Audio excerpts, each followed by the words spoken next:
Hi there, this morning I'm at Mam Tor for a sunrise shoot.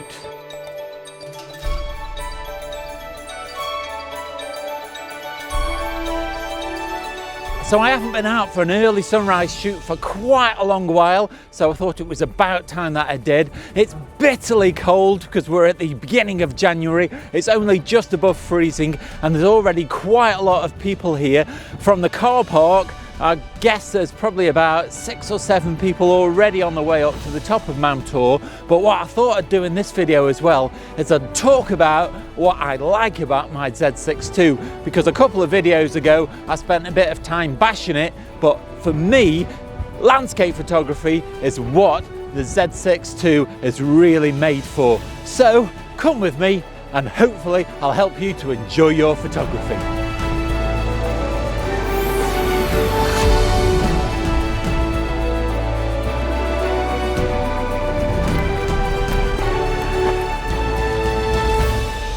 I've made it up to the summit, but the conditions are really tricky. I've managed to find a bit of shelter from the wind behind a hillock here behind me, but up on the top of the path, it's so windy, it's really difficult even to stand up, so I'm going to find it very challenging to film this morning. But we've got very clear skies, just a little bit of cloud over on the horizon, so when the sun does come up it should be quite spectacular. All I need to do now is find a good location, a bit of a good composition to take a few photographs, but I may have to do more talking when I get back down to the car park. Unless I find a sheltered spot like this, it's just going to be almost impossible in the wind.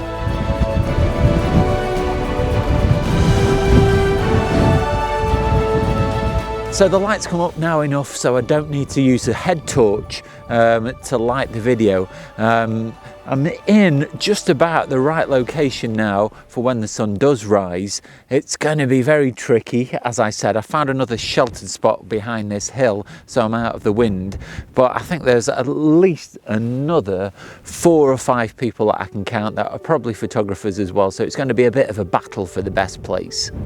So I've found a composition that I'm quite happy with and I've set up the camera. It's going to be a little bit difficult because it's at least 2 other photographers on the top of the ridge this morning, but the path at the moment has got a very light dusting of snow on it, so that'll make the path quite a good feature, and the sky is very plain, so I'm not really going to include a lot of sky in the shot.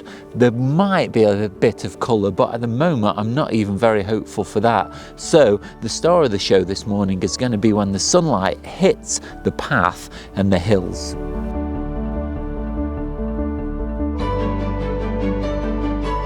So while I'm waiting for the light to come up, what I'm going to do is I'm going to talk a little bit about why I like the Z6II as a landscape camera. It's great. Now this morning it's really proved useful because on the way up here I've not had it in a backpack, because I do find walking with a backpack a little bit difficult because I've got a little bit of a bad back. So if I can get away without taking a backpack, I'll just carry the camera around my neck. But I've got a neoprene strap which is really useful for that kind of thing because you can barely feel the weight. It's very comfortable, and I've got this big coat with big pockets, so I've got my filters in one pocket and spare batteries and a spare lens in another pocket, so it's really handy just to come out without a backpack because it's very light, and that's one of its features.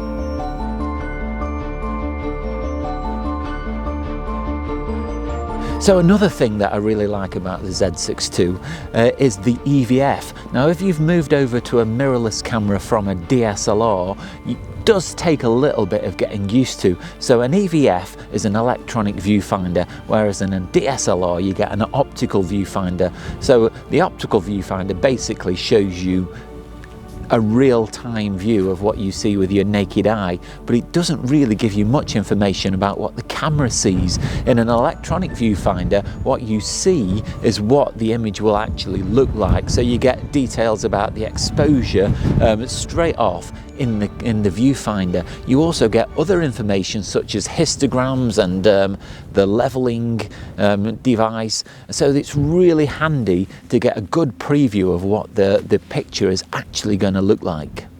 So this is a gamble you take with landscape photography.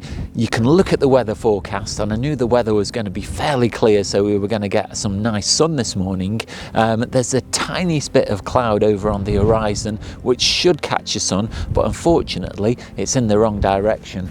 As I point the camera down this ridge line, the sky behind is completely clear, which is a little bit of a shame. I might be able to point the camera over the valley as the sun comes up and just get something, but in that direction it's not a very spectacular image. Down the ridge line is where the image actually is. But when you come out to take landscape photography, you have to just take what you're given.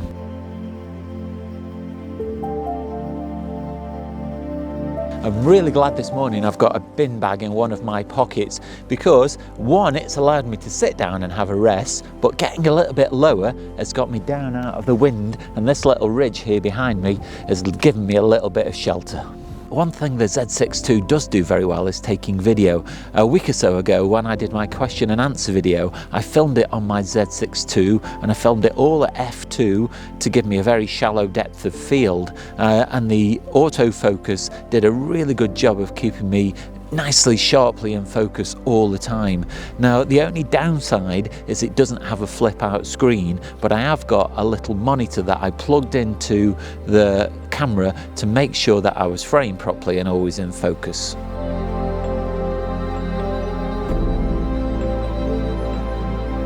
I'm just waiting for the light. We're probably about 5 or 10 minutes away from the sun rising, so I've made sure I've got the composition correct. Then what I'm going to do is I'm going to focus stack and probably do a slightly different exposure for the sky to make sure that everything is in focus all the way through, and I can use the sky as well, maybe just take it down a few stops just to make sure it doesn't overexpose.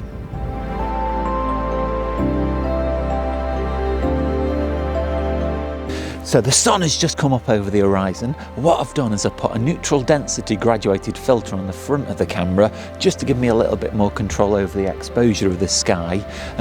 But hopefully now this should really start to get exciting as the sunlight bathes this hillside, and there are a few wisps of cloud that are starting to drift across that could end up behind the ridge, which might just help make the sky a little bit more interesting. I'll just talk you through how I've set up this shot and how I've taken it. Firstly, I've got this clump of grass just here in the foreground. That gives you a little bit of an anchor and something interesting in the foreground, and obviously the path then takes you down through the picture and bends around this ridge just here to this mountain here, or hill rather, in the background, and just as it's catching the sunlight at the moment makes for quite an interesting composition. And this area of dark shadow on the hill on the other side just gives a little bit more contrast. So that's my theory there behind the composition. Just here I've done a focus on this bit of grass here, and then I focused more deeply into the image about there to give me a good range of focus that I can focus stack when I get back in the computer.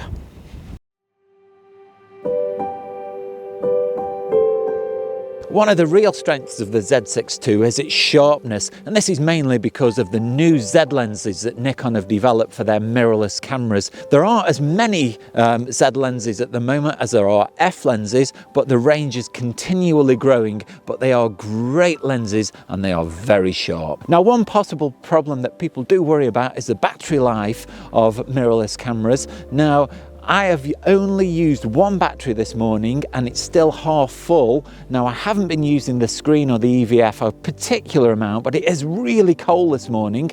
So what I do just to make sure that that's not a problem is I've got 3 spare batteries in my pocket ready to go should I need it. But this morning it's not been a problem. So one thing that I did say I was going to try and do this year in my question and answer video was to try and focus a little bit more on the photography rather than taking videos, to try and improve that. So in this video you will have only seen one composition.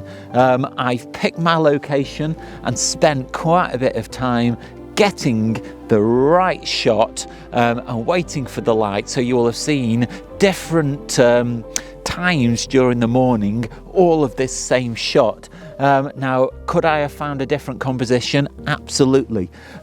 Is there a better composition? Probably yes.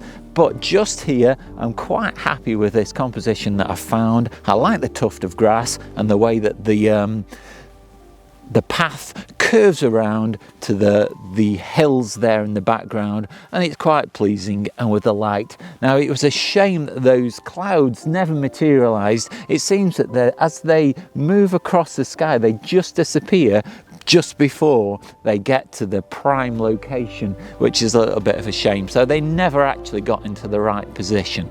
But again, as I said earlier, that's just the way it goes.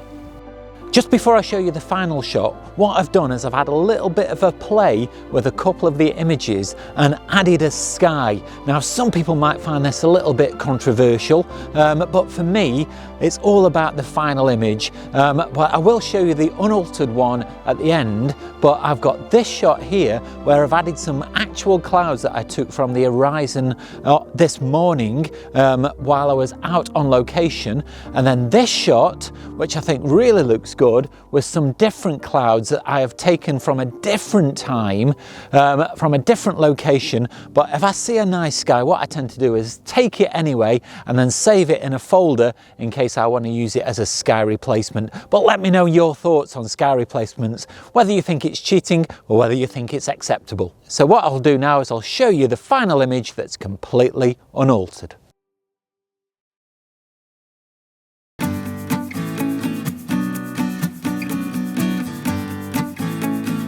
So I hope in this video I've managed to balance the pros of the Z6II against the cons that I mentioned in a previous video. I do actually really like the camera, and it really comes into its own when taking landscape photographs. Yeah, there are a few issues when I'm using the longer lens and taking wildlife photographs, but this morning it's been a real pleasure to use, and I hope I've given you some idea this morning of the strong points that this camera has to offer.